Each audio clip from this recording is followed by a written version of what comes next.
Just, am I supposed to hold this pose for how long exactly? For the entire show, actually. You're in the hot seat now. This is going to kill my feet. Actually, this is pretty comfortable. I can get used to this. I understand why it's done now, yeah.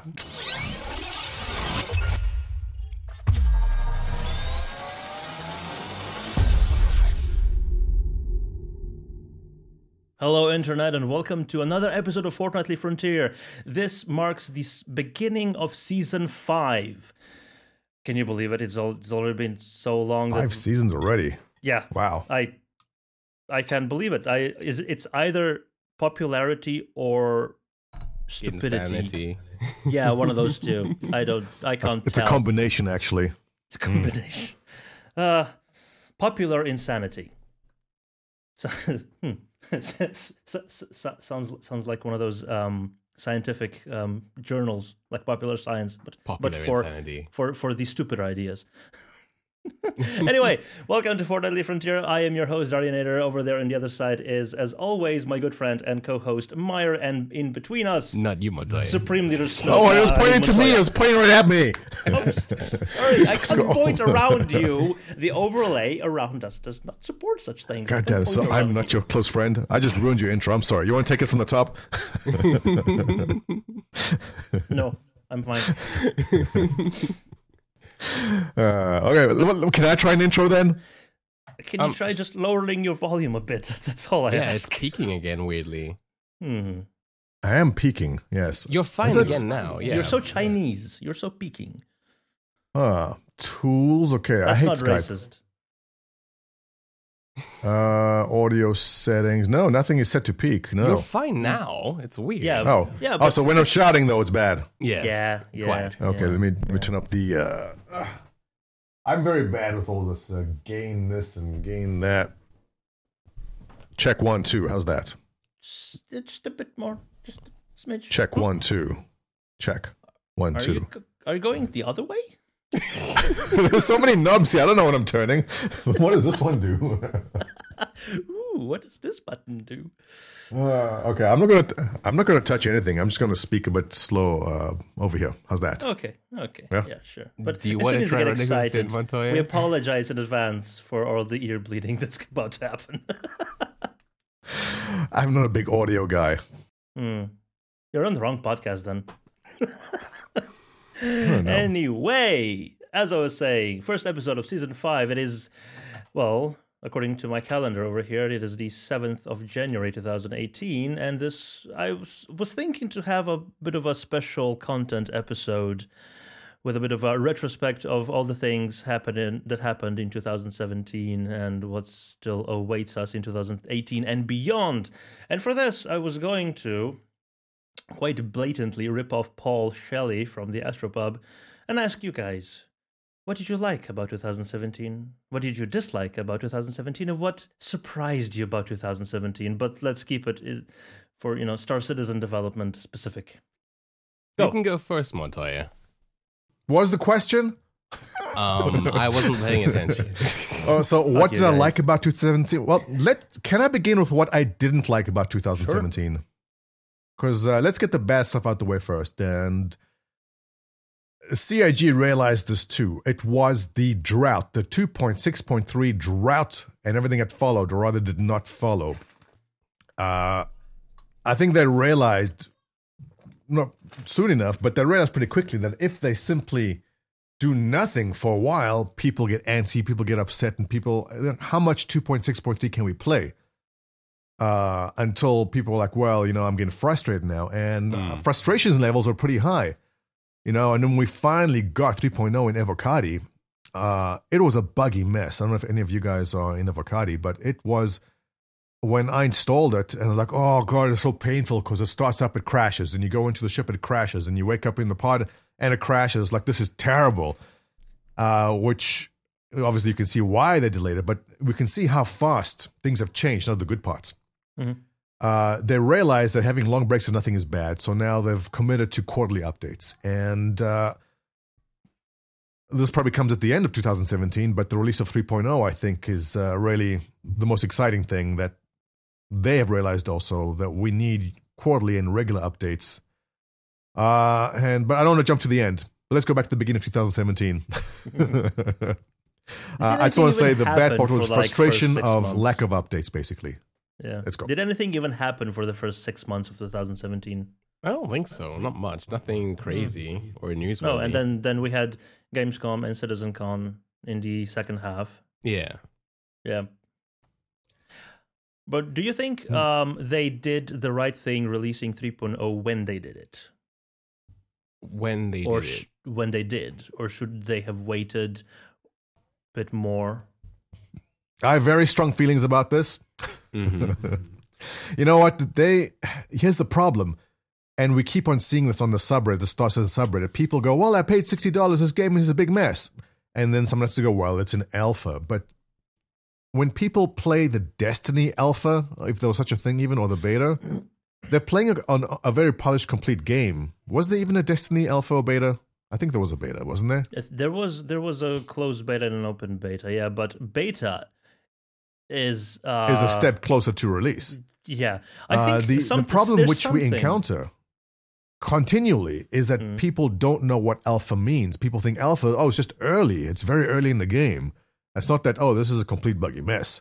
And people have to be told all the time, this is actually pre-alpha. I don't think they even call it alpha yet. And this game is going to be a big mess. It's going to be a mess. You're going to be crashing. Although, if you do look on Reddit and our forums and RSI, there's people who've been playing for 5, 6, 7 hour stretches with no problems at all. Yep. So it's definitely improving. But the frustrating part is essentially people buying a package, jumping in because I see all these amazing YouTubers, such as Myre here himself, playing hours and hours of content, thinking this game is sweet, and then they get in, and then they crash, and then they complain, I don't understand why it crashed. So it's understandable. Some people get 7 hours of play, some people get half an hour of play. I know I've gone in and had 5 minutes in the crash, and go, well, I'm frustrated now. But, it's definitely improving. It's improving with every single update. But I think just for everybody who doesn't realize that it's a pre-alpha and what a pre-alpha means, they could fix that very simply. You know that big splash screen that displays for 30 seconds before the game launches? Nobody reads. You could have a big flashing sign letters saying pre-alpha. Do you understand? Click yes. Why is this crashing? I don't know why it's crashing. Why is this happening? Damn you, Chris Roberts. You do have a point. Yes. Some people in the subreddit have actually started making these really awesome GIFs and stuff using the Squadron 42 vertical slice. I saw that. Clips. That was so good. Yeah. Yeah, but you know what? It's par for the course. We know what to expect. But this hasn't stopped new influx of players. I mean, I've seen hundreds of people join. Just last week, 140 people joined Test Squadron just last week. And, they love it. They go, this is amazing. This game is so cool. Yeah, it crashes, but I'm really having a good time. They come to chat going, this is great. What an amazing game it's going to be. So most people will understand, but it's the vocal minority, which, really seem to make a big visible impact. But, like everything else, we'll work through it. It's going to be all right. Definitely. I've been playing, and I can definitely see where it's going, and it's going to be great. I've also been using a little tool that our friend of ours that was on the show previously. I think we should have him once the tool gets further along. I think we should have him back on the show just for a little showcase. Showcase, yeah. It's like a trade monitoring and calculator app, whatever it's called. Texas Skulls app? Texas Skulls app, yeah. Basically, hopefully CIG does come through with this and provides an API until that is plugged straight into the game. It's open to user input. So basically, people can log into this site and input what the current price for buying and selling different commodities at different locations is, and then the app will calculate your best routes and where you want to buy something, where you want to sell it, stuff like that. So it's basically like the apps that, for instance, Elite Dangerous has, but that plugs in straight into the API, into the global economy. When that's a tool for making money. I played for an hour, and I can afford a full Connie's It worth is of such tungsten. an essential tool in Elite Dangerous, and every time someone's going to play Elite, they go to this site and plan your route, because it's the difference between, you want to maximize what you can earn per hour, and using a trade planner like that is the difference between making 100 credits an hour and making 100,000 credits an hour. That's how big it is. Yeah, the difference. So yeah, definitely, like the most valuable tool you can ever have in the game, in any game, is really a trade planner like that. So Although, kudos to Texas Skulls for doing that. Thank you.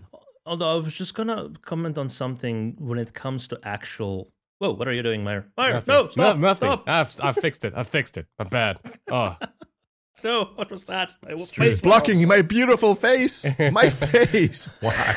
When people come, oh, there I am. Oh, thank goodness. Oh, my face is gone again. Why? oh, that's the preview. That's the preview. Don't worry. People can't People see have that. no reason to watch the show now. People can't see the preview. Panic over. Panic over. I'm trying to do a thing.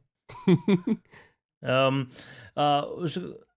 think both Elite Dangerous and well, by the looks of it, Star Citizen are going to rely far too much on actually players monitoring supply and demand. And that's not how it works in the real world. Well, I mean, like Because you have dispatchers and you have shipping companies that do that, and Exactly. those companies then hire drivers whose only purpose is to go to a location, pick up stuff, and drop it off at another location. They're just doing what they're told. yeah. So I think that should be a role that could be potentially opened for Star Citizen. People just monitoring supply and demand and creating missions for actual people to just truck. Right. I mean, I think that's going to happen. And they've mentioned that player-based missions are going to be a thing. With Elite Dangerous, you guys were referring to an app called EDDB. Without that, it's almost impossible for you to know exactly what's selling what and where, even if you do a thing in-game and actually buy trade information, which makes it a very, very disjointed way of doing trade. And I think a lot of Elite Dangerous fans, their response is, oh, well, space is so vast, data can only travel so fast, that kind of thing. But I mean, if you can buy trade information in the first place, then the point is moot. We've seen, like, I think a year or so ago, from Zane and his team, they actually showed off some concept images for the Mobiglass, which we currently have in 3.0, although it looks a bit differently and it has a few things that we don't currently have yet. Now, apologies if this image doesn't look so awesome, but I'll go ahead and I'll pull it up now. But like over here, you can see on the left of that screen, UEC market rate, and you can see that there's a graph that's going up and down over time. And I'm assuming with this image here, you'll actually choose the item to see their market rate in a location, and use that in order to govern where you want to go and do your trade. This is something that's not in Elite Dangerous in any way, shape, or form within the game to basically govern your trading. And although we don't have it yet in 3.0, at least we can see that direction when it comes to trading in commodities. So basically, like stock charts, except for the different commodities, or rather, Exactly. commodity chart. You raise a good point. I never realized Elite Dangerous doesn't have that after almost 1,000 hours in Elite Dangerous, because the thing is, in Elite, when you travel from the bubble, you travel from where the main activity hubs are to somewhere out far away. It's not a question of whether you'll make profit or not. It's like, yeah, you will make a ton of profit the further away you travel from the bubble. So I think you don't really need commodity charts to gauge whether something will be profitable or not, because you just know it will be. But you raise a good point, and this is something which EVE does very well. Their markets, their commodity markets, they are second to none. And actually, what attracted me to play EVE in the first place were the markets, because I was an investment advisor at the time where I played EVE, and I understand these charts. I can actually trade. I can play this game without actually leaving the station, just trading these charts right here, which I did for a while, which is a lot of fun. But yeah, they'll definitely bring a new aspect to the game. If you can see that there's increasing demand for diamonds, and you see the chart going up, the price is increasing, it gives you an idea of what you should be focusing on. Right, exactly. So items with more demand. So you could basically sit in the lounge at Port Olisar with your Mobiglass and monitor the prices for commodities, how they sell, where the supply is, where the demand is, and create missions for other people to deliver those supplies, and then just take a cut and sit there in your comfy chair and earn money with every transport that other people do. We call Now you're those just other theory people crafting, you suckers. lazy bum. Get out there and play the game. I'm just going to sit around at my desk like this and eat Cheetos and trade. No, but that is something That's my fantasy game. That is something that would make it a lot more realistic. It's just like real life. Yes. But if you want to trade on your own and discover your own best way to do it, then you get more money. You don't pay a middleman. Well, but that's the you thing, have to put more effort into it. You touch on something important. Well, actually, are we talking about things happening in 2017? I feel we've veered off topic. We kind of have. But... What? Veering off topic on this show? Oh, okay, yeah. But I just want to touch on something you mentioned then, essentially like what people's expectations are. I guess this ties into things happening in 2017, because when 3.0 came out, or at least when we saw the first demo of Squadron 42, we got a glimpse of what the game will actually be like versus what we've imagined it might be like. Right. And this is a source of great contention for when this does actually get closer to release, because so many people, and I see this everywhere on RSI, on Reddit, people have ideas of what they think the game should be in their heads of their perfect game. But what we have is Chris Roberts' game. It's not our game. It's what Chris Roberts wants. And a lot of people will be like, oh, this isn't what I thought it would be. And they'll cry a lot. So that's why, I'm joking when you're saying it's your dream to sit in the station and trade. But at the end of the day, it's what Chris Roberts makes that we'll be playing, and not what everyone's thinking. No. I'm not saying that this is my dream. I'm just saying that if everyone heard it. Don't everyone backtrack heard it, now, right? Darj. Yeah. I'm just saying if you want to do trade properly, there are other steps to do it. I'm saying Elite Dangerous' trading isn't intricate enough to support a proper economy. It's basically just people trucking stuff from one place to another Eve and has making the best profit for player themselves. created economy in any game, period. Right. I would say. I've We've seen no other actually- game comes close. We've actually seen glimpses of being able to do exactly what Darj did say, though, a second ago, about the ability to hang around in a place and look at stocks.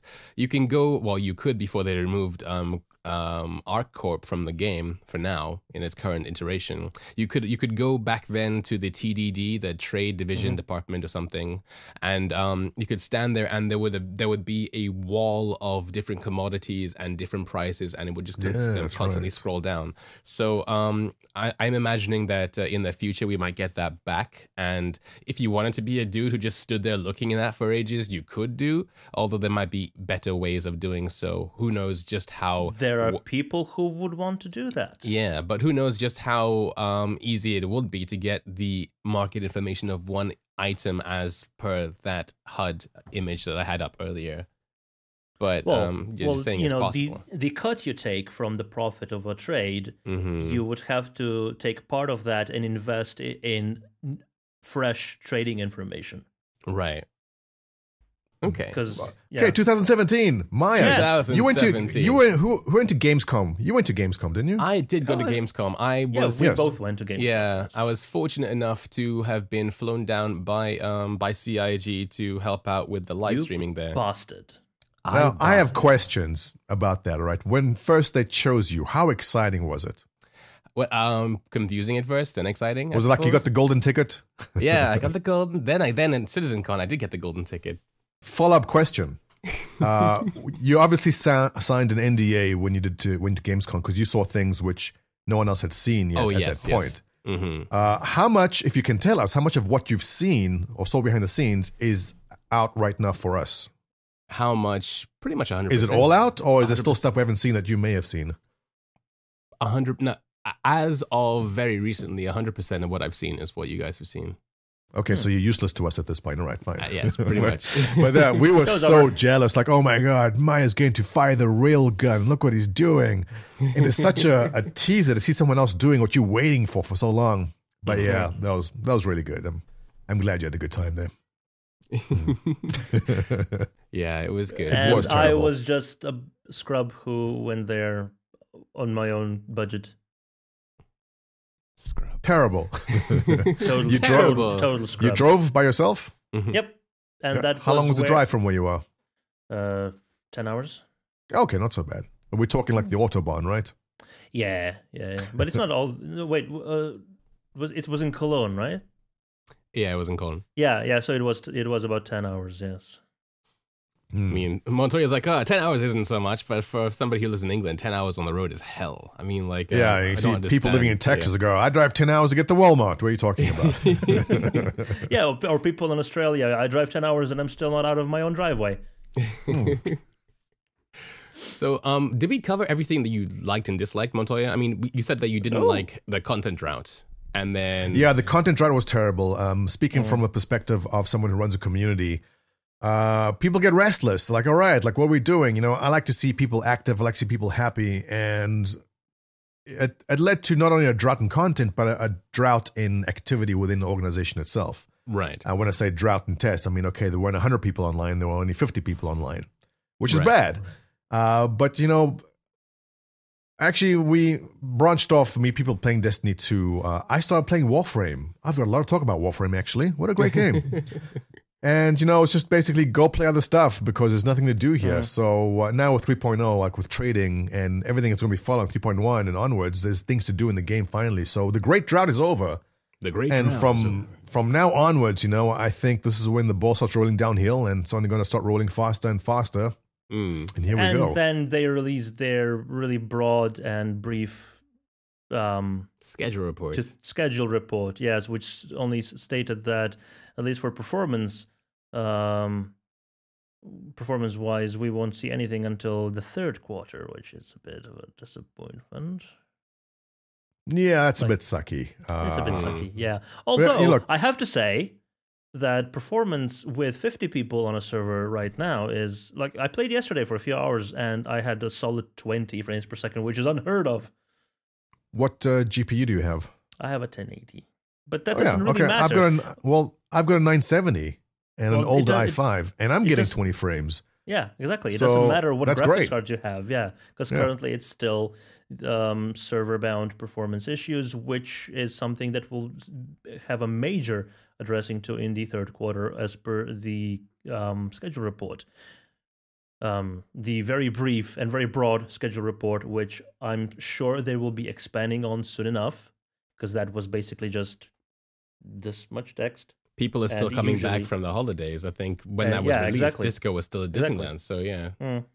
And usually a schedule report is several pages long. It's not just a couple of paragraphs. So we will see clarifications and more detail on that soon enough. But that's for 2018. Back 2017. Favorite ship of 2017. Favorite ship of 2017. There's a lot of ships. There's a ton of ships in this game now, so it's getting difficult to decide what exactly came out. That when was the Polaris? That's 2016, wasn't it? No, Polaris was CitizenCon 2016. Was it? Yeah. Yeah, it's all become a blur. We have too many ships. So when you say favorite ship, do you mean in concept or do you mean flight ready? Concept. All right. Or flight ready. Well, let's do concept. Favorite ship release. Concept wise, I'd say the 600i. I think that's a really nice ship, and I understand it's a good stopgap between that and the 890 jump, which is so big. So I think it was a necessary step for them to do, and I think it's going to look really nice. And it's also a nice, more affordable luxury ship for people to try and get into. So yeah. Yeah, for people who want to step up from the Phoenix. Which is what I did. Right. I melted my Phoenix, and I didn't know what to... I wasn't sure about it. It's like, one of those where, like, should I push the button? I don't know. And you go, and you do. And then you regret it for a second, but then you're okay. I did the same with the Carrack. And I'm still, I'm super stoked about the announcement that the Carrack is now in production, right? And that it's getting bigger, because of course it is. Everything's grown so big. It's. I think it went from 123 meters. They increased the length by 30 meters, I believe. So I don't know how I feel about that, because 123 was already quite big for a ship. Especially compared to everything else. Sure, why not? So how do you feel about the criticism that Star Citizen is releasing too many ships? Too many ships? Yes. I don't really People think go, oh, they're releasing another ship. How bad do you feel about that? Currently not. Personally, not I very. don't have a tiny violin with me right now, but if I did, I'd be, playing it ever so I never knew you were a musician. That's you got excellent, very good. Excellent form, I would say. Personally, not very. Honestly, I think that where we are currently with the game, I would like it if we got more ships that were first of all, I think that we have space in the game for more ships. We've seen currently, we have our capital ships for trading, like the Hull Series E. We have our capital ships for for salvage, which is the Reclaimer. And I think that we kind of need our step-up ships for each one. Like at least one small, one medium, and then the large one. And even maybe a step between there, just so that we have enough progression when the game comes out. One of my major gripes with Elite Dangerous is that you start off with a Sidewinder that you then upgrade to an Eagle, which is logical, and then from there you have like a few ships that are now open to you. You go into one, no one is really truly better than the other, and you just spend all your time trying to gain credits until you get like a capital ship or something. And it's like, okay, that's the progression. I mean, like, of course, with Elite Dangerous, the progression from there is to then try and get the best components and then to find the engineers and then to upgrade those. I feel like if Star Citizen wants to be component centric, then that'll be better. But for the time being, I think that we have room to do things. We don't have a small or medium size science ship right now. Although I think the Reliance, the Carrack is a exploration / science ship. Okay, so the Carrack is exploration science, and the Reliance Sen is it science or no? Because I do believe in their sales page there was something about having scientific suites or something. But what I'm saying is that we have these niches. And with the Drake Vulture, which won the vote, we're soon going to be having a small or medium, I think it's a small size salvage ship. So now we need a medium one for you to logically upgrade to before you start getting the stonkingly huge capital ship Reclaimer with the spinning turrets and stuff. I just think we need more stepwise ships. So to answer your question... the Vulture. No. When was the Vulture released? That was this year, wasn't it? It was it was voted by the community like at the end of last year, I think. So as a count of 20, okay, I gotta say, I really like the Vulture. Yeah? I seem to be drawn to the smaller ships a lot more than the bigger ones. I am more excited to get into the Vulture than I am for the 600i or anything bigger than that. I like the idea of simply jumping into your small ship, going to do something solo for a while if you want. And the design also really speaks to me, and the concept of bounty hunting in that sense. The art they put behind it was like, yeah, that's what I want to do. That kind of bounty hunting. And I like the idea of putting a lot more cheaper small ships. They need a lot more $50, $60 range ships, I believe, instead of these $300 and $400 ships. Right. Because just the variety. I mean, can you imagine? Exactly. There'll come a time where even we log into the game one day and some ship will fly by and we'll go, what the hell is that? And we'll have to go to the wiki and type in what it is. I think that's a great way. Sometimes I do catch myself not recognizing a ship for a split second, yeah.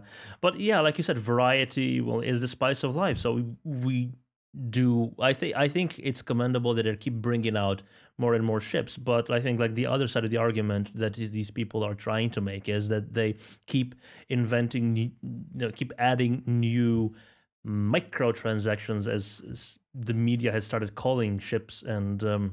Well, here in Star Citizen, we deeds. call it macro transactions. Macro, yeah, because they're so huge. No, but nobody's forcing you to do this. Once you understand that you don't need to buy the ship because it's not going to help you in any sort of meaningful way when the game gets released, because you need to build up towards being able to run and finance a ship like that. You touched on something there, and that is that when I obviously cruise along other blogs and forums to where people are saying, the argument's always, I don't want to spend $400 on this game. That's ridiculous. Oh my God, $2,500 for a Javelin. And there's always a response. You can only spend $45 if you need to. Exactly. But, So that is the response that people don't get or are just deaf to. They're just deaf to it. So this is just coming in. First of all, I stand corrected. The Reclaimer, I just checked in the ship matrix, is not a capital ship. it is a large ship. So in that case, yeah, we have small, medium, large, and capital. Those are the 4 ship sizes, and then there are some niche ship sizes as well, as per the shipyard posts. But so again, I mean, like I would like to see at least one ship. Doesn't matter which manufacturer, but at least one ship for each size for each role. Secondly, I think Montoya, you may have been thinking about the Hawk. Not the vulture. The vulture. Sorry, the hawk. Yeah, I mean, they're both birds, right? Yeah. The vulture has only been a thing in terms of like word of mouth, as in like, would you like a Drake-made salvage ship? That's small. Whereas the hawk is the bounty hunting ship. That correct. Would be, I stand corrected. guns. I'm never wrong. The thing was initially the bounty hunter ship was supposed to call the vulture. And then changed to the hawk, right? We all know that. It's a fact. I'm never wrong. I just get stood corrected sometimes. I'm stable. I'm very stable. Just don't. Moving on. What was the surprise of 2017 for you? Myre going to Gamescom was shocking to everyone. Of all the possible people they could choose, why? Why Myre?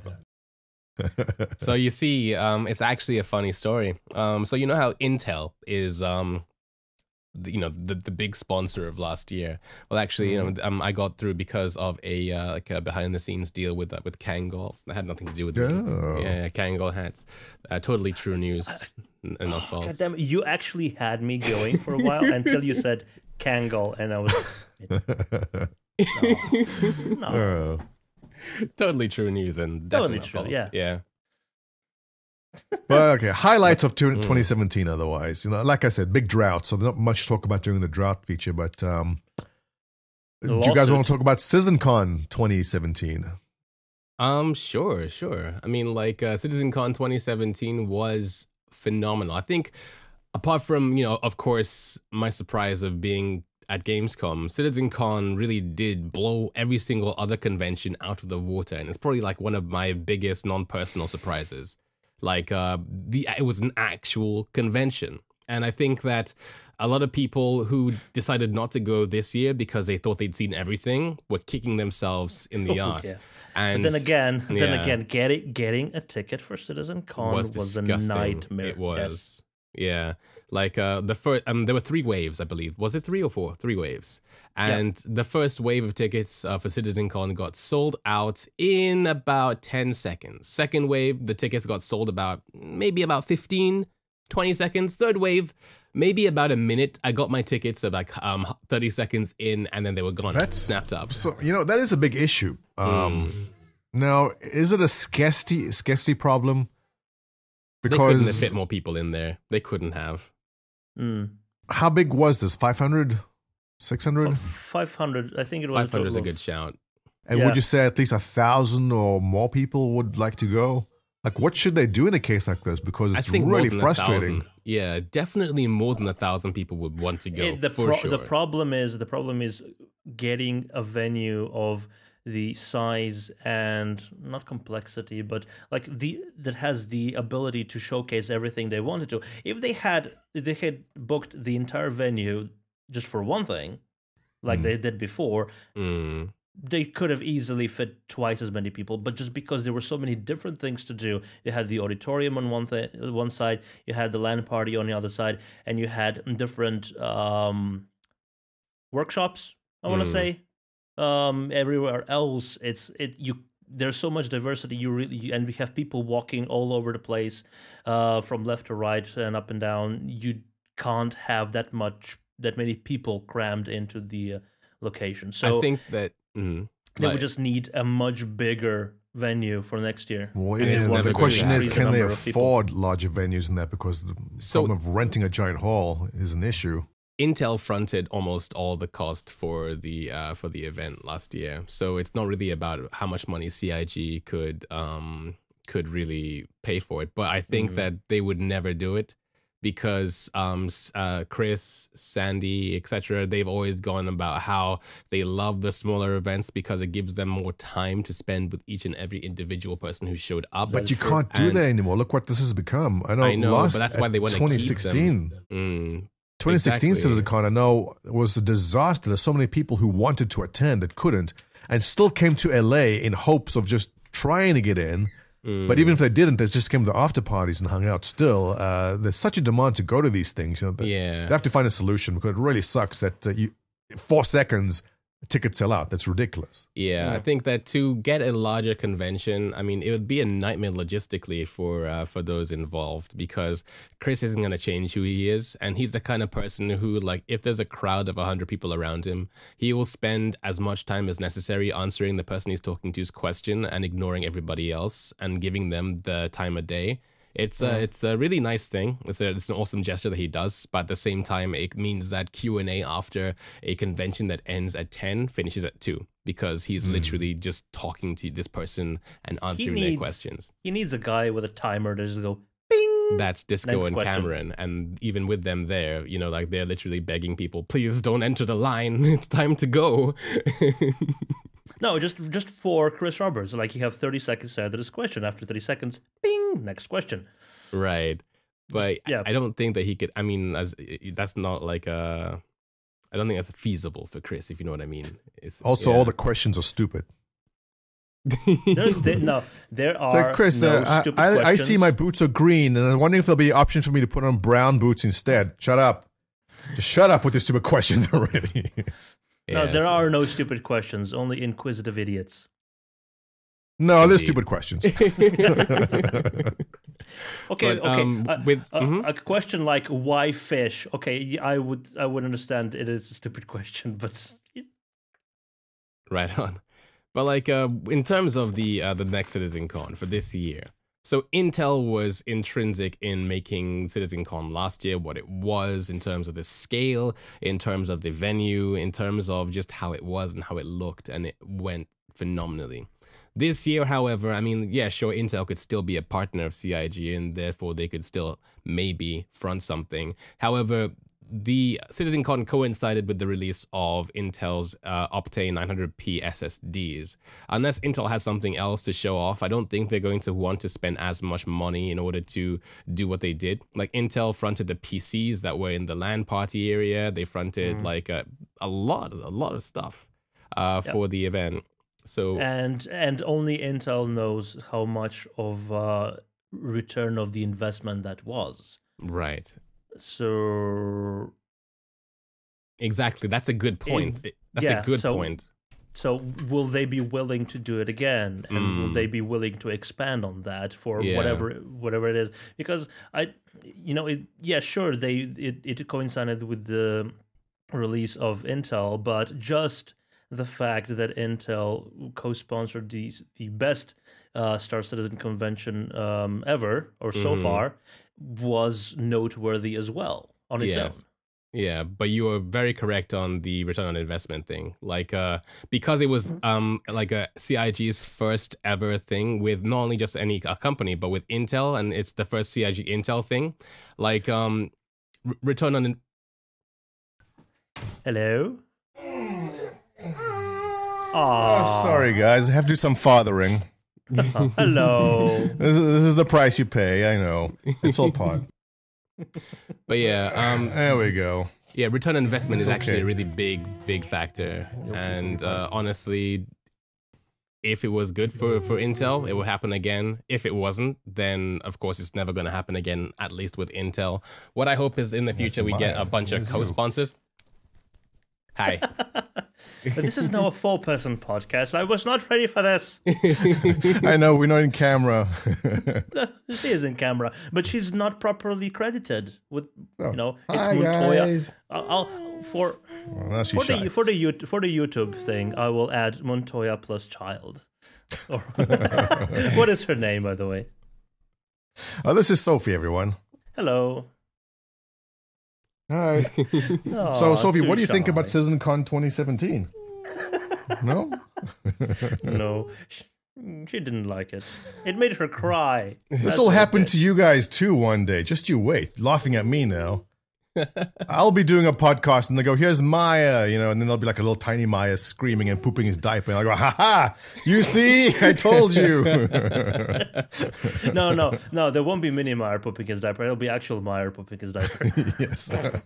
When I was a citizen. So CitizenCon was awesome. Darch, I mean, so yeah, Montoya, you weren't there, but you were there, I suppose, in spirit. In spirit. Yeah, thanks to Crystal's giant. Yeah, that was great. Let's talk about that for a second. Hang on. Let me just get my audience out the room here for a second.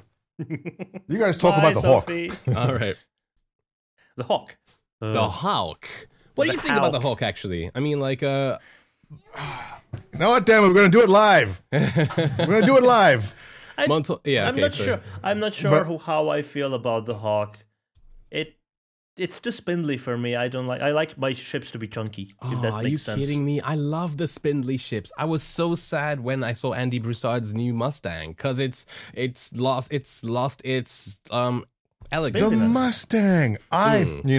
When the Mustang first came out, I was like, there's too many wings. There's too many control surfaces here. What is this? It's ridiculous. But I got the AMD version of it, the racing one, because I thought it's going to be unique. It's not going to be sold again, so I got that. And I hated the surfaces. Like, why is there fins all over the place? There shouldn't be. Myre, how can you just move out there? That's so rude. I'm talking and it just goes away. I'm listening. Got headphones on. So when I saw the concept picture of what the new one's going to be like, I said, yes, if I could redesign the Mustang, this is going to be. So I'm actually very, very happy to own the Mustang now. Before I was like, it's just kind of okay. Yeah. But now, yes.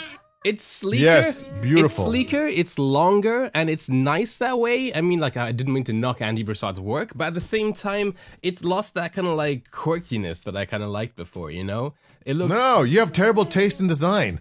No, I loved how ugly it was before. This looks like it's not going to cost the same as a starter ship. This looks like a high-end ship. I mean, like...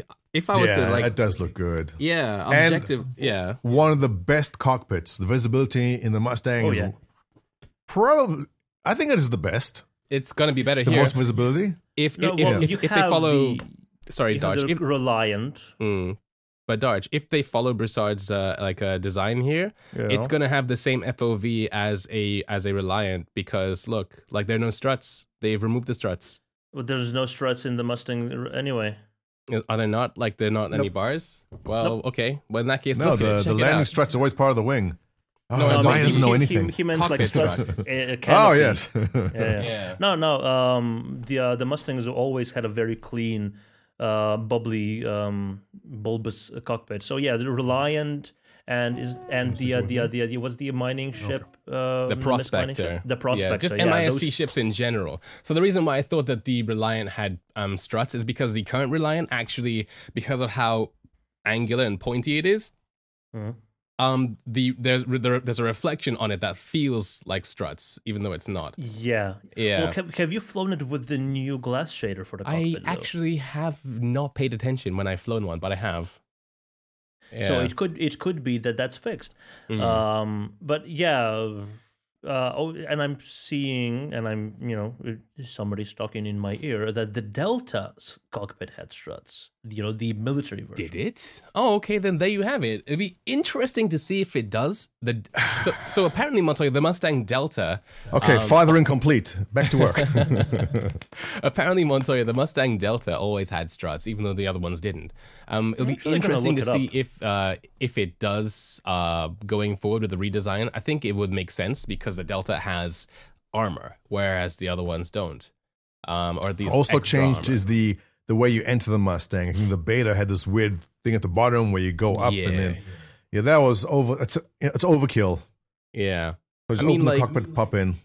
The Beta and the Delta had the underneath thing. I think with the Beta, it will feel a bit more like those 2-door cars that still have seats in the back.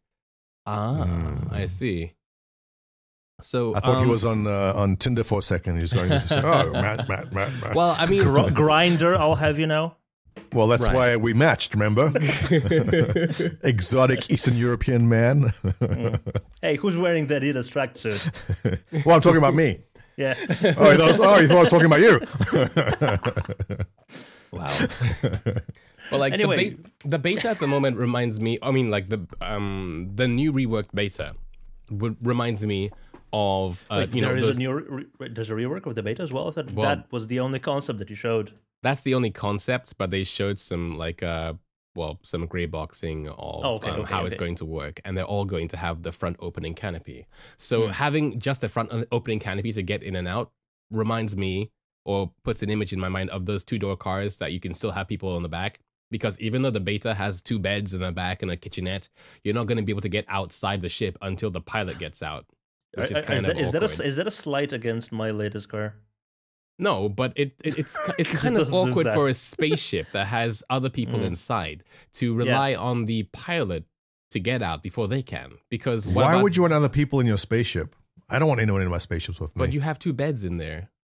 Unless they refactor it. The new beta with the underneath entrance does have 2 beds, but we haven't seen whether the refactored one. Yeah. The refactor one will have a single bed because it's only meant for a single person to be using it, or if it's a multi-person thing as well. Yeah, because how are you going to drop off people? How are you going to drop off a passenger if you have to? Well, you could just get out of the car, Shep, before, and then have them get into the pilot seat and then out of the pilot seat. Mm-hmm. That's going to be that will be a bit awkward if it's a multi-person. Yeah, yeah. Unless the cockpit's wide enough that you can shimmy past the pilot, it's still awkward. You know what else is awkward? What is? All the parties at CitizenCon 2017. The after parties. After parties, CitizenCon. Were even there? The ass grabbing. Specifically, people grabbing your ass. I'm assuming people did because Maya does have a nice behind. But to go back a little bit before we went to the Mustang, and I was interrupted by my lovely Sophie. We were talking about the cardboard cutout that Frisbee made about me that took to CitizenCon. Oh, yeah. Those were crotch grabs of the cardboard cutout. Now, you know when you take a voodoo doll and you poke the voodoo doll and the person the doll's made of feels it? Yeah. Frisbee said, hey, let's make a cardboard cutout of Montoya and take it with us. And I go, Frisbee, that's the dumbest idea ever. Like, no, that's ridiculous. But they did it. And when I saw it, I go, oh my God, this is the funniest thing ever. This is great.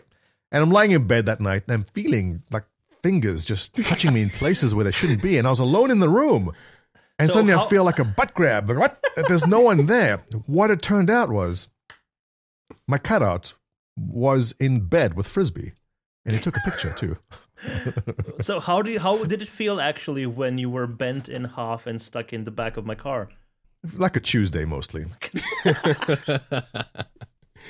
But that was a great idea. It was really funny. Everyone, I saw pictures of it being taken anywhere. Do it again. And it made me feel like I was there. You know, it's for most of us living in the States, that's an expensive trip, like flying to Germany, hotels, food, drink. The euro is not cheap anyway. And I think that was a great way to represent while I was not there. So thank you, Frisbee and Chris. I think Chris is the one that actually printed it in Germany and made it. So that was a great idea.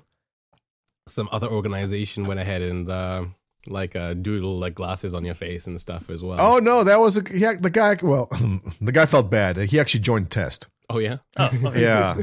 And he goes, "I saw your poster. I drew glasses on it." And I was like, that was like a $300 poster, right? And he's like, "Oh, I'm so sorry." And he felt bad, and him and Frisbee sorted it out. But it wasn't meant with malicious intent. It was supposed to be funny. No, of course. Yeah. But now he's solely responsible for financing the test server. Yes.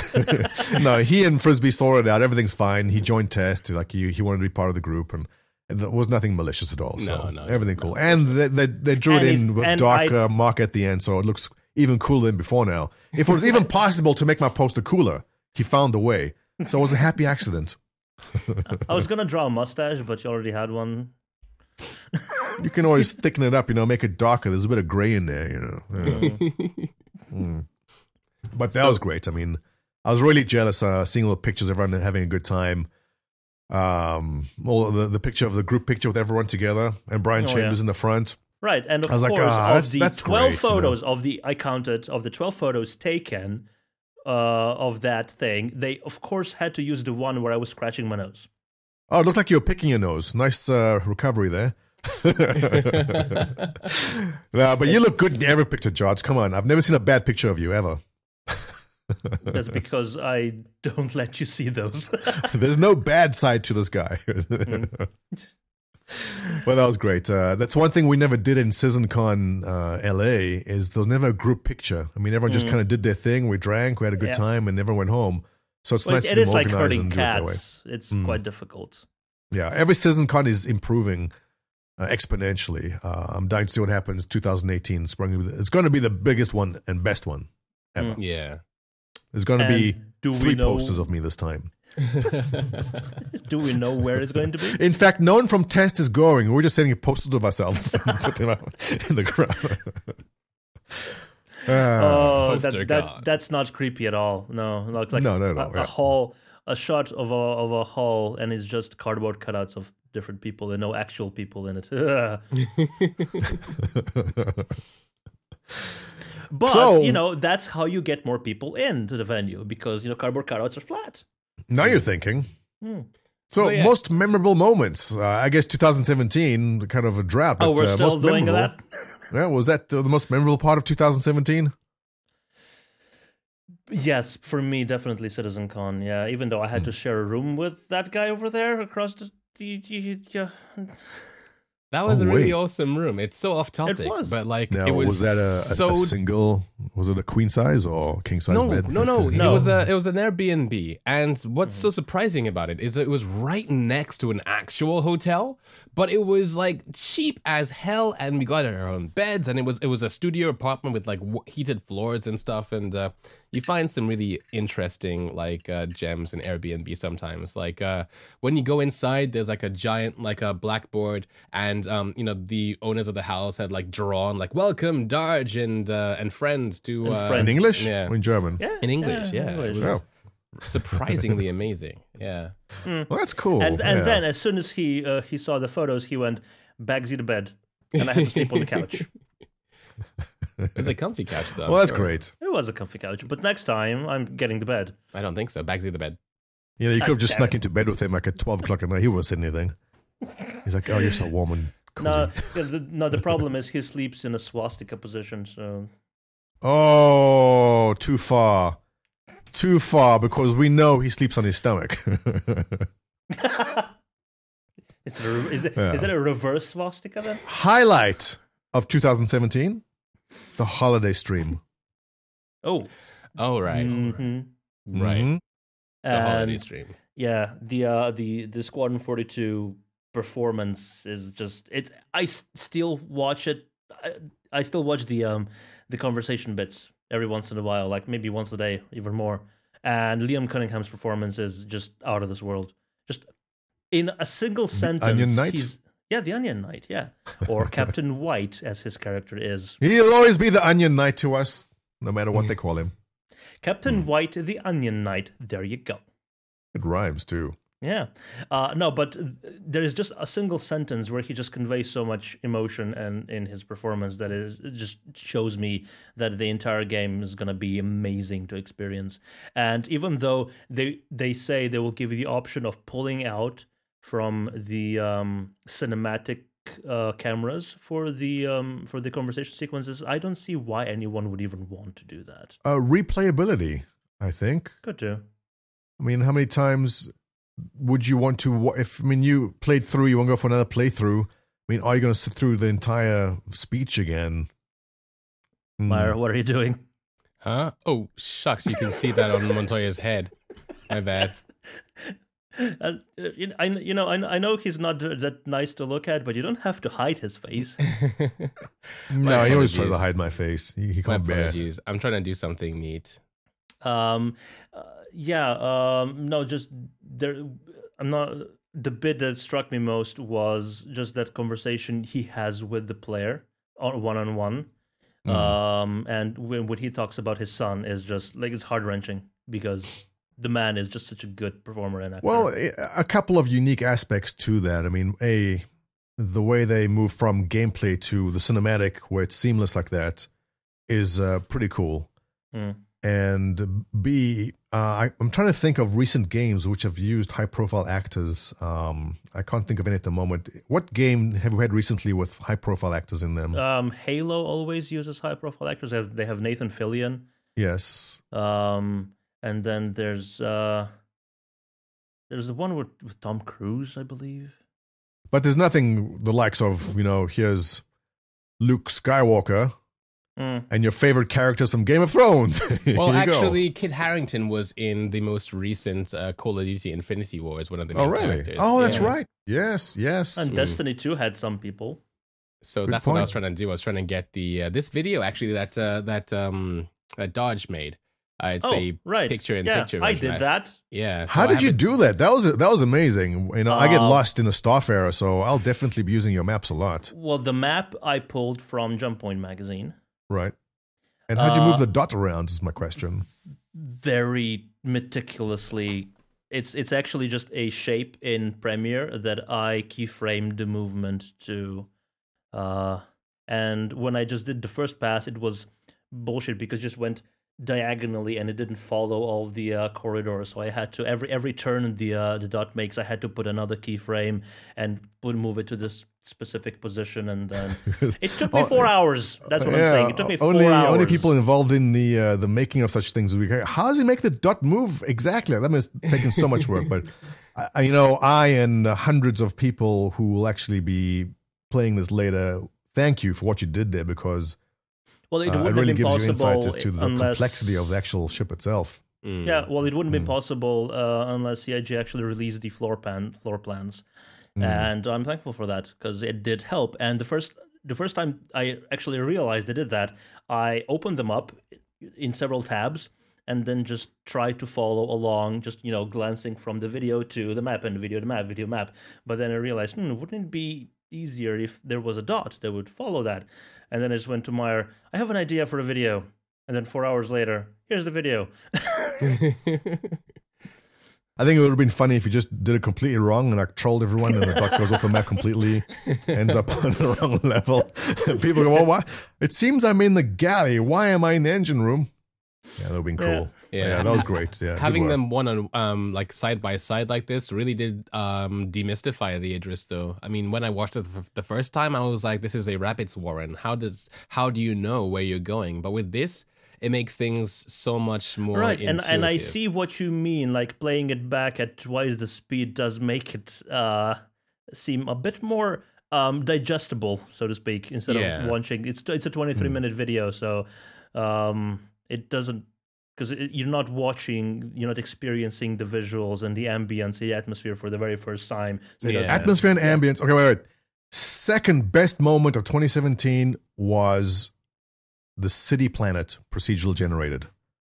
Oh, yes. I mean, I think seeing it from the station, I think is much more impressive than actually just flying right above it, for me, at least. Now, the entire planet is covered in buildings, right? Yes. Okay, so it was, that was, and because a lot of us recall back in 2014, Chris Roberts was saying, he was answering 10 for the chairman, and he said procedure-generated cities, but that's a pipe dream. And then fast forward 2017. So whenever people ask, like, why is it taking so long? I draw that example. I go, listen, this was not possible in 2014. But here we are. Now it's possible. Was that worth the wait? And I totally think so. It was. I think so as well. Probably the most impressive thing I've seen in gaming. Besides the first time I saw a procedurally generated planet where you can just, here's a planet in Elite Dangerous, you can land on it, wow! But it's all look the same. Like, here's a rock, there's another rock there. But an entire city planet, I mean, that's taking the next level. And that blew me away, as everyone else should have been when they saw that the first time. One thing that I'm really looking forward to from everything that we've seen so far, though, it has to be the face over IP and voice over IP features. I'm not sure when we're going to actually get it because of the schedule report and stuff that we've seen. But when we saw it at CitizenCon, it almost looked ready, you know, as in terms of the voices, voiceover IP was seemingly ready. You know, like I tested it. I went to one far side of the room. I asked another patron to go to the other side of the room, talked. We went close to each other. We sat down at a table together. I turned my head to the right to talk to him. He turned his head to the left. The sounds now, then how started much, working you know, well. I like that they're trying something new, and when you talk, your avatar's lips move and sync, Yeah. but how much will that be used is my question. I know the role players in the game will love this. Right. Because it really adds like another layer to your RP experience. But I think I'll be Right. wearing a helmet most of the time, and I'm not going to bother be taking my helmet off So I think because of it'll my be face. a very optional thing for you to do. Have the webcam actually do the face tracking for you. I hope that they have it so that if you don't have a webcam, it would still do the traditional way of making your mouth move when, you know, to your sound. It won't be as you know, high fidelity or what they're going for, but at least it would be at least on par with things like Grand Theft Auto that does it. I think that So you just I would not go maybe ahead. not use it for actual lips and everything, but for head movement, like when you're Yeah. talking to somebody and you want to just, you know, nod a bit left, right, and stuff like that. Be right back. Okay. Dad Toya's leaving again. Dad Toya. But yeah, I mean, as for the everyday gamer, I think the simple benefit of being able to move your head would be enough that they would also, you know, like use the camera for Yep. voice over IP. I mean, why not if it's already doing So the really important if it thing? can actually replace track IR for head Mhm. movement, that's gonna be a huge benefit. And if it's an actual very good webcam and used for voice for lip syncing, that's just an added benefit. Also, I just had the stupidest idea. You know that heavy outlaw helmet that completely covers up your face, like looks like that little thing. Yeah, that's perfect to use with the Face over IP. face over IP. Yeah, 'cause But I mean, so Montoya, you said like what people with helmets and stuff. Yeah, if you have the heavy outlaw helmet that has no face, or even the medium outlaw one that has no face, or that other one that just OCP or whatever helmet that has no face, sure, it's not really going to be something that you want for Well, face just think over because IP. typically, I don't. Well, like playing Skyrim, for example. Yeah. Once my helmet was on, that helmet never came off, and then one day I took the helmet off. I go, "That's what my avatar looks like." I forgot. Oh, like I'm not with- saying there'll be the experience. Yeah, I think that definitely we'll be using it more, but how much is the question? Right. So I don't know if it's as- something I'll be using much. As you saw in this video here, like you can call and hail people, and it gives you like a straight up to your face kind of like image. That helmet that he wore there, it's not, it doesn't cover your face. You can see all your features because it's the same helmet that Mark Hamill's character uses, and Right. you know, there's no way you're gonna cover Hamill's face. So, in terms of how the game will play, most helmets I feel will have either be open face or you can see a lot of your facial features. So when you do go ahead and hail friends or hail unknown ships and stuff like that, you will be in somebody's face and it would be useful for it. Right. So when I'm shouting at people in the org to do something, it'll be my face like, "You get yourself in the ship right Exactly. now, and you get into the combat zone, and you blow up for the glory." Exactly. And actually that's not actually a far-fetched idea because that's how they did the hailing and stuff. There's an actual character on the ship that's being rendered to their screens. So if you're on a ship and you have face over IP going brah, and you say, because you're the leader of Test Squadron, broadcast my face to every MFD on every ship on the fleet, you can, and it wouldn't even use that many resources. And you can just shout at them and tell them to do things. I'm gonna make my avatar a cute little Asian girl, but then use my voice. use Sophie's voice. No, just have Sophie. It's gonna be confusing as hell. Also, you know, all the marine the helmets, aren't they still slated to be to have animated visors that close over the glass section? Honestly, I don't know. I mean, like, it's not one of those things that we've been able to pry from any of the artists and stuff that, you know, are in contact. You know, it's one of those things that they said, yeah, it was there in concept, but, you know, we'll see if it's viable for gameplay, is what they said. Oh, well. Because I see we have quite a buzzing chat there. 63 viewers. Hello, everyone. And I see Alloy in chat, who I believe you gentlemen met at CitizenCon and convinced her to join Test. So, Alloy, I know you're watching. What does Darj smell like? Because it's rumored he smells like vanilla. Is that true? People who have sniffed him go, he smells like vanilla. That's very true. This video, which is you going have to met me. How do you not remember what I smelled like in the morning? Maybe you changed. Well, that's why I asked, because I did hint. There was a hint of vanilla on you. See, she's saying it's true. So yeah, for those who are watching on YouTube, no, I'm not blushing. It's the red light.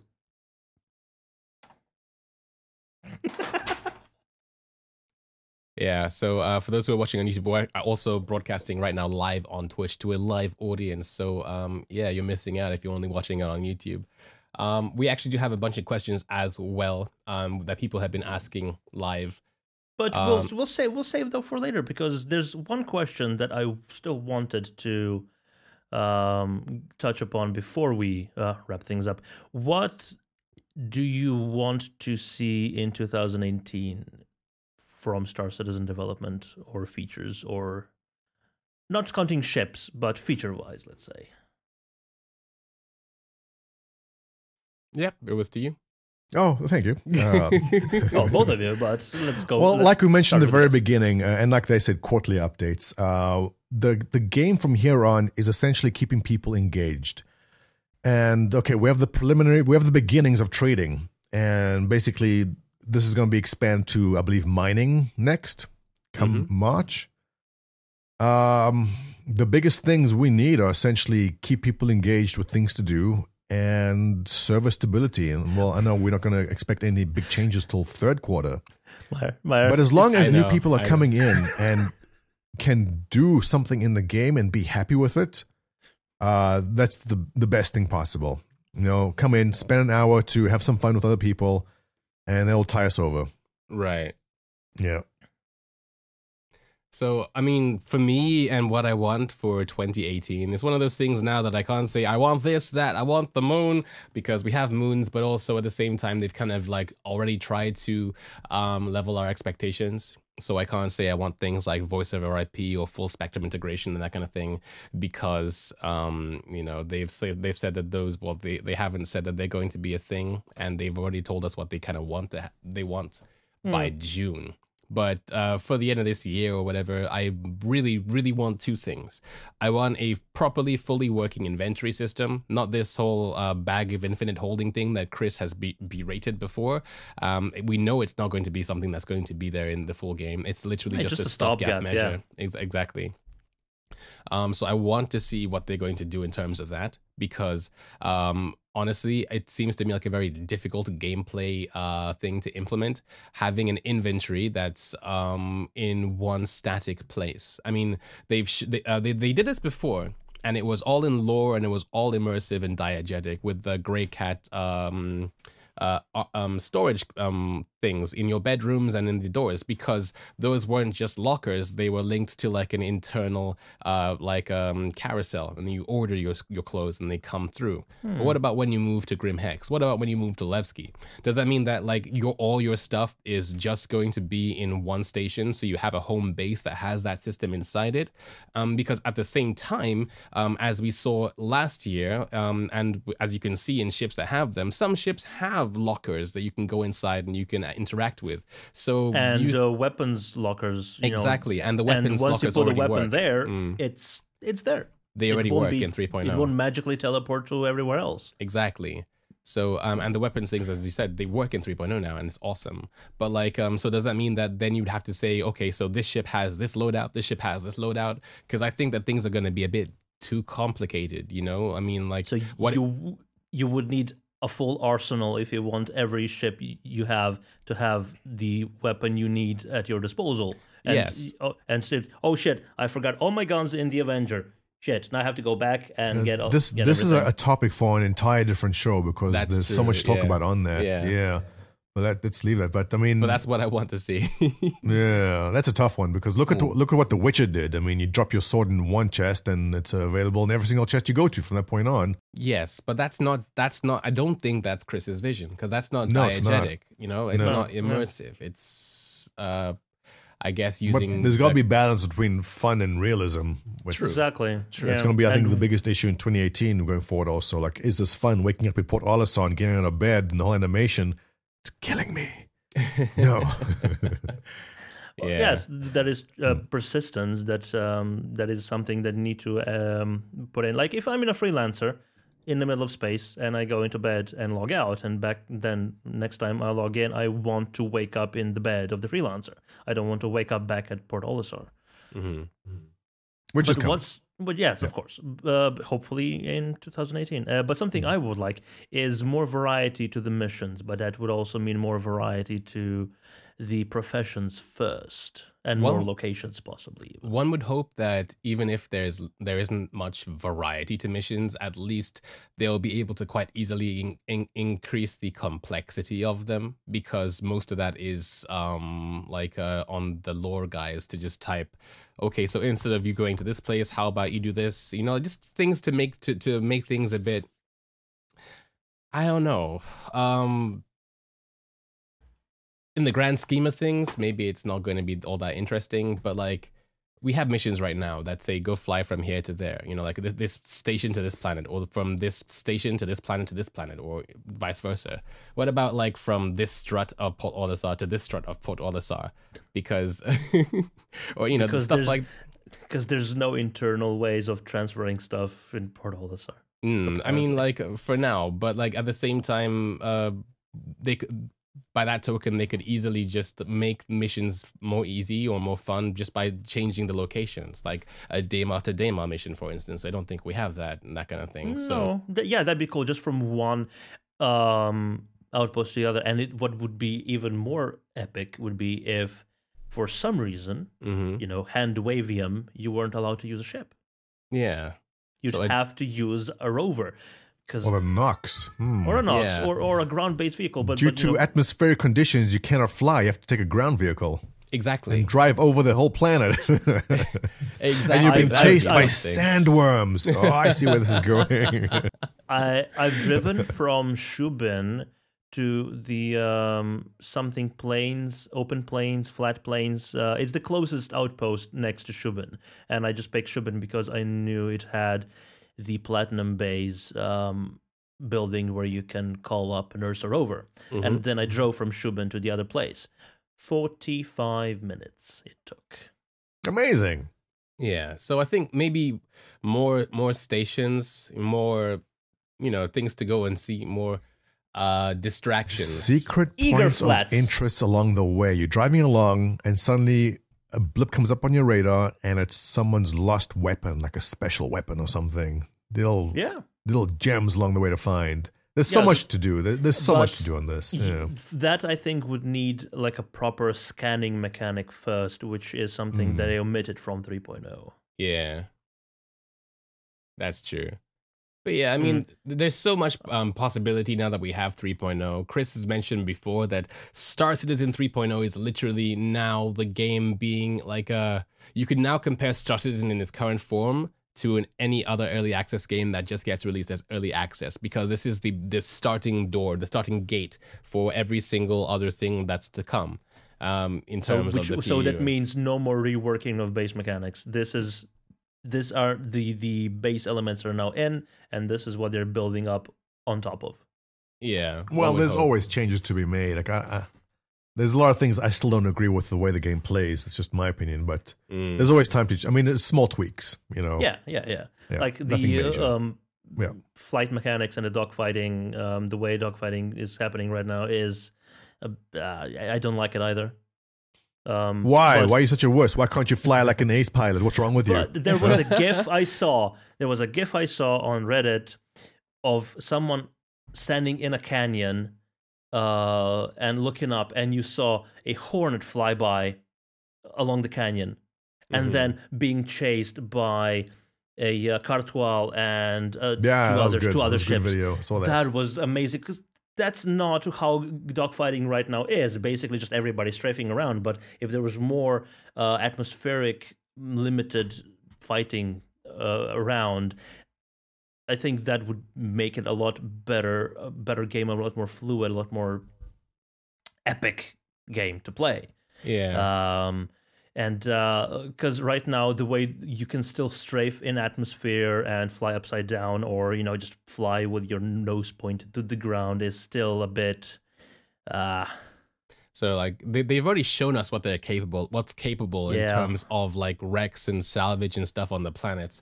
What I'm looking forward to, and I think maybe it might even be in the game, people just haven't found it yet, are these wrecks that they've shown us in this video actually that's playing right now.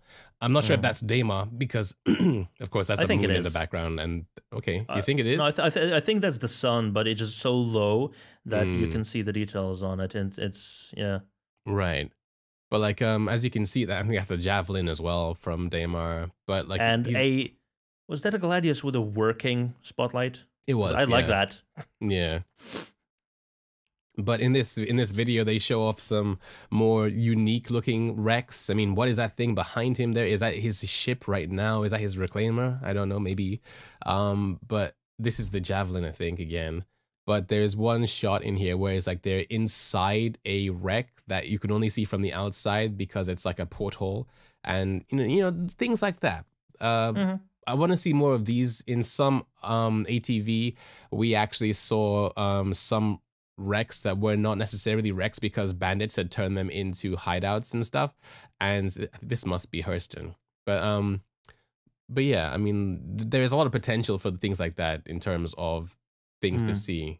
Yeah, but like I said before, I think we will not see more of that until a scanning mechanic is implemented, because how are you going to find them otherwise?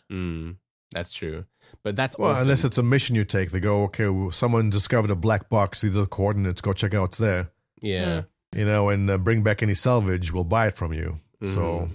Yeah, but there's just one way of getting the exact coordinates, and I think that if you scan for those... See, that is not in the game. That is not how the Javelin looks like on Daymar. Yeah. So there's like a different crash. Yeah.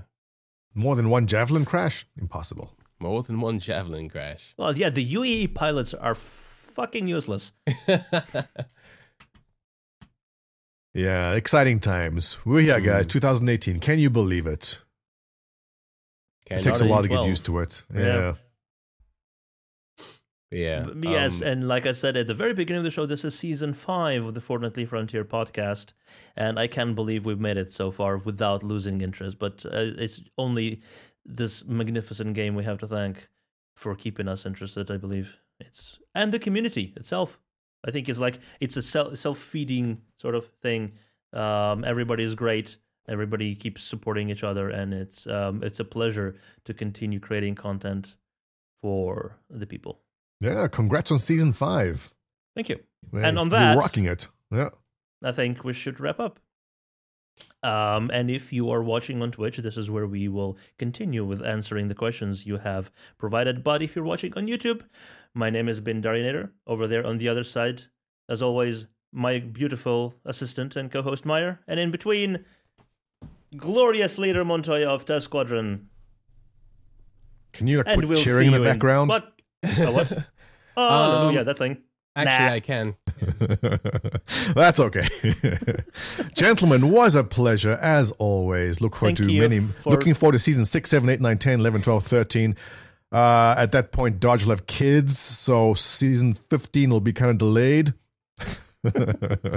Is there something you don't? Is there something you know that I don't? Yes, yes, there is. Who's the mother? No, wait. Who's the father? Oh, well, then we don't know anything at all. No, I take it back. I know nothing. But yes, as I was trying to say, I have been Darjanator. That's been Myre. Here's been Montoya. We'll see you in the verse.